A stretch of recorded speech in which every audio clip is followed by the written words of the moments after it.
Welcome to Dalfin. In this video, we'll learn what an error event is and how to use it within your Process Orchestrator.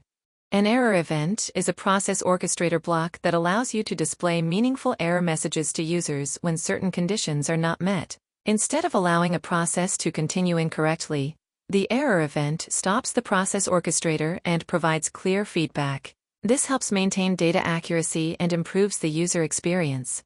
Start by dragging a UI trigger into the Process Orchestrator. Add a clear title and description, then select the required method, menu, window, and trigger location. Click Save.